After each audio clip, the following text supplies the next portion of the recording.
Vatican ये दुनिया का सबसे छोटा देश है, लेकिन इसकी शक्ति अपार है। यहाँ पर रोमन कैथोलिक चर्च का पूरी दुनिया का सबसे बड़ा मुख्यालय है, जहाँ पर पोप का शासन चलता है। सदियों से वेटिकन ने अपनी दीवारों के अंदर कई गहरे राज छुपाए हैं और वहाँ पर ऐसे रहस्य मौजूद हैं जो पूरी दुनिया को हिला कर रख सकते हैं। तो चलिए दोस्तों, आज की इस वीडियो में मैं आपको ले चलता हूँ एक ऐसी जगह पर जहाँ पर आज तक नेशनल ज्योग्राफी, डिस्कवरी और दुनिया के कुछ बड़े रिपोर्टर्स ही जा पाए हैं, जिसका रहस्य दुनिया के ज्यादातर लोगों के लिए अनजान है। इतना छोटा सा ये देश इटली के बीचों बीच आखिर कैसे बना, उसकी हिफाजत, उसकी रक्षा कौन करता है, उसकी गहराइयों में क्या है और उसकी आर्काई में दुनिया के कौन से एविडेंस, कौन सी सच्चाइयां मौजूद है। ये देश दुनिया का सबसे पावरफुल और डोमिनेटिंग कंट्री कैसे बना और इस देश का असली इतिहास क्या है। चले दोस्तों, आज जानते हैं द नॉलेज के माध्यम से वेटिकन सिटी के बारे में सब कुछ। तो आप है हेल्थी और साइंटिफिक ज्ञान से भरे एक चैनल द नॉलेज पर। अगर आप यहाँ पर नए हैं तो इसे सब्सक्राइब जरूर करें, बिकॉज इस दुनिया में बस नॉलेज ही सब कुछ है। वेटिकन सिटी क्या है? तो फ्रेंड्स, ये वेटिकन सिटी दुनिया का सबसे छोटा, बहुत ही छोटा देश है।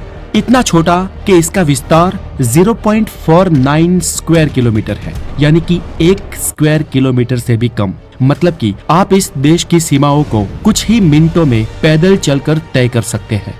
और इतने विस्तार में इस पूरे देश की करीब 800 लोगों की आबादी बसती है और इनमें से अधिकांश वेटिकन के चर्च के उच्च अधिकारी और पादरी हैं। और ये छोटा सा देश रोमन कैथोलिक चर्च का आधिकारिक मुख्यालय है और यहाँ पर पोप का सर्वोच्च शासन है।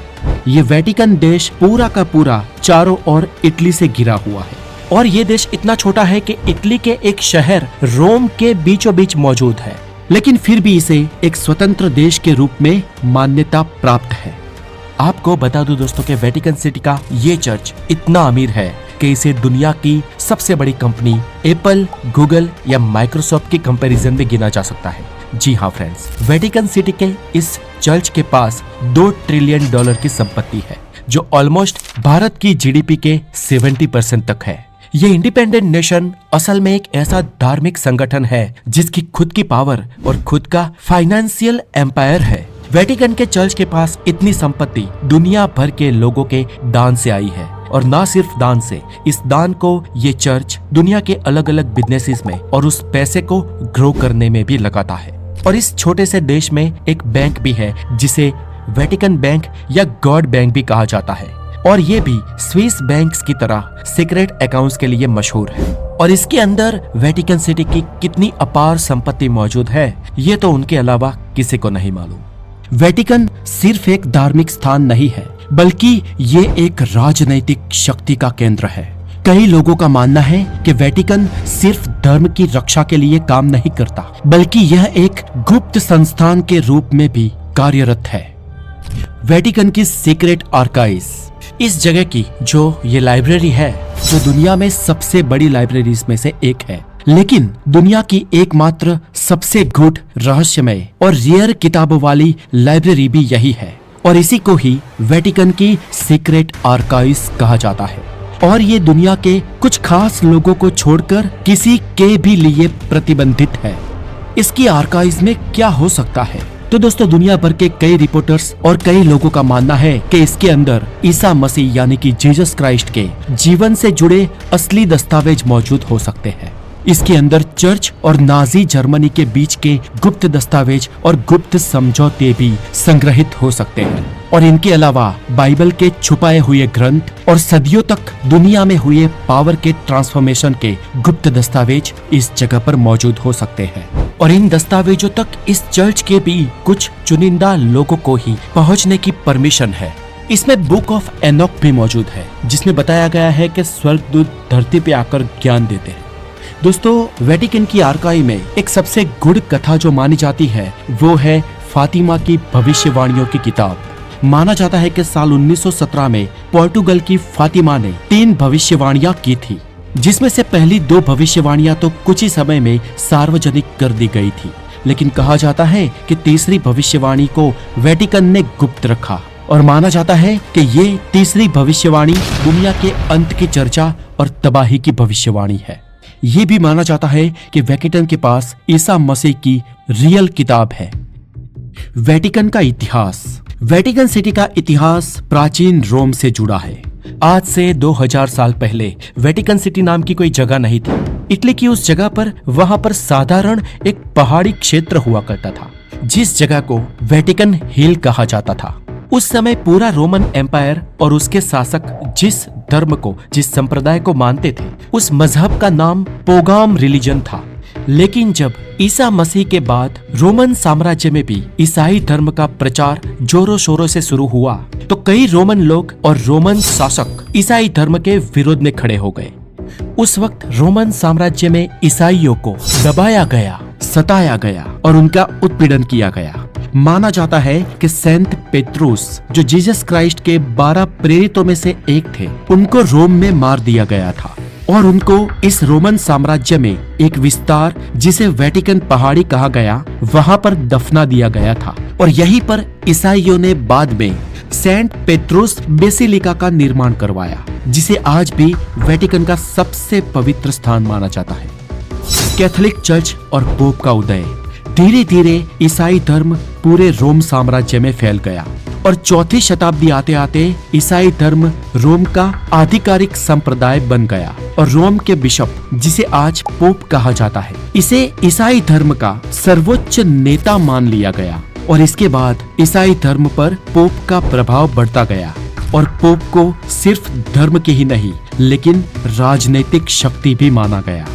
रोमन एम्पायर के पूर्णतः खात्मे के कुछ शताब्दी बाद वेटिकन सिटी इटली के बीचों बीच आज जिस जगह पर है, उस जगह से भी बड़े विस्तार में इटली के ही बीचों बीच 8वीं शताब्दी में एक सेक्युलर स्टेट हुआ करता था, जिसे पेपल स्टेट कहा जाता था। और इस पेपल स्टेट को 8वीं शताब्दी में द स्टीफन सेकंड नाम के पोप ने स्थापित किया था। और तब इस स्टेट का क्रिश्चियंस कैथोलिक मान्यताओं के साथ कोई खास लेना देना नहीं था, क्योंकि तब वहां के पोप सिर्फ एक धर्म के नेता नहीं, लेकिन एक बड़े इलाके के शासक भी थे। क्योंकि तब पोप का शासन 15,000 स्क्वायर किलोमीटर के इलाके में फैला हुआ था और इटली के बीचों बीच इतना बड़ा ये जो स्टेट मौजूद था, वहां के पोप न सिर्फ धार्मिक कार्यों में, लेकिन राजनीतिक उठापटक में भी शामिल थे, जो खुद कानून बनाते थे और जरूरत पड़ने पर वॉर्स भी लड़ते थे। अब शुरुआत में तो ये पेपल स्टेट के जो पोप थे, या कहे कि उनके शासक थे, वो टैक्स वसूल कर कर अपना ये विस्तार, अपना ये देश चलाते थे। लेकिन जब 11वीं सदी में पहले क्रूसेड युद्ध की शुरुआत हुई, तो चर्च के लोग जेरूसलम में इस्लामिक नियंत्रण को हटाने के लिए लड़ाई लड़ने लगे और इस लड़ाई में अधिक से अधिक लोगों को शामिल करवाने के लिए चर्च के पोप ने एक शानदार प्लान बनाया और उन्होंने लोगों से कहा कि अगर आप इस लड़ाई में हिस्सा लेते हो तो आपके पाप खुद ब खुद धुल जाएंगे, यानी कि आपके अपने पापों को धोने के लिए यही एकमात्र लड़ाई है आपके लिए। और लोगों को ये कहकर पेपल स्टेट के पोप अर्बन II ने साल 1095 में ज्यादा से ज्यादा लोगों की इस युद्ध में शामिलियत करवाई और बहुत सारे लोग जुड़े भी। और इससे चर्च को एक बात समझ में आई कि अगर लोगों को पाप का डर दिखाया जाए तो वो कुछ भी करने के लिए तैयार होंगे। और इस युद्ध के बाद चर्च ने इसी बात पर लोगों से पैसा, या यूं मानो कि एक टाइप का चर्च का टैक्स वसूलना शुरू कर दिया, जिसे सेलिंग इंडल्जेंस का नाम दिया गया। मतलब कि तब चर्च ने कहा कि जो लोग क्रूसेड में हिस्सा नहीं ले पा रहे हैं, लेकिन फिर भी वो अपने पाप धोना चाहते हैं, तो वो चर्च से इंडल्जेंस खरीद ले। यानी कि ये एक टाइप का टिकट था, जो उनके पाप के बदले उनकी सजा को कम करने का सर्टिफिकेट था। और इस टिकट को चर्च महंगे दामों में बेचने लगा और लोग अपने पाप कम करवाने के लिए इस सर्टिफिकेट को खरीदने की भीड़ में जुटते गए। और इसके बाद तो चर्च के पास इतने पैसे इकट्ठे हो गए जिसकी चर्च ने कभी कल्पना भी नहीं की थी। और इसके बाद चर्च ने ईसाई धर्म के लोगों को चर्च को टैक्स देने का भी आह्वान किया और इस टैक्स का सिलसिला ऑलमोस्ट अभी तक, यानी कि सदियों तक चलता रहा और चर्च अंधाधुन पैसे कमाता रहा। अब इसके बाद चर्च के इसी डोमिनेशन को खत्म करने के लिए मार्टिन ल्यूथर ने 16वीं शताब्दी में बहुत कार्य किया और लोगों को ये बताया कि चर्च के पोप या उनको दी जाने वाली कितनी भी रकम आपके पाप नहीं धो सकती है। और इसके बाद से चर्च की कमाई में काफी गिरावट आई, लेकिन तब तक चर्च के पास बहुत पैसे थे। ऑलमोस्ट यूरोप में जो रोमन कैथोलिक चर्च थे, वो मेन चर्च को बहुत सारी कमाई दे चुके थे। और इसके बाद चर्च के इस दबदबे के बीच साल 1789 में फ्रेंच रिवॉल्यूशन की शुरुआत हुई और इस रिवॉल्यूशन में सबसे ज्यादा प्रॉब्लम रोमन कैथोलिक चर्चों को ही हुआ, क्योंकि नेपोलियन ने कैथोलिक चर्च की पावर को कम करते हुए उनकी सभी प्रॉपर्टी को गवर्नमेंट प्रॉपर्टी डिक्लेयर कर दिया और इसके चलते सत्ता का केंद्र वेटिकन परेशानी में आ गया। और साल 1799 में तो नेपोलियन ने रोम पर ही अटैक कर दिया और इस अटैक में पोप पायस 6 साल 1799 में ही फ्रांस की कैद में ही मर गए और पेपल स्टेट पूरी तरीके से अपने अंतिम दौर में आ गया, क्योंकि इसके बाद आसपास के विस्तार वाले देश भी पेपल स्टेट पर हमला करने लगे थे और साल 1805 आते आते तो पेपल स्टेट या रोमन चर्च ने जो अपनी संपत्ति बनाई थी वो लगभग खत्म होने की कगार पर आ गई थी।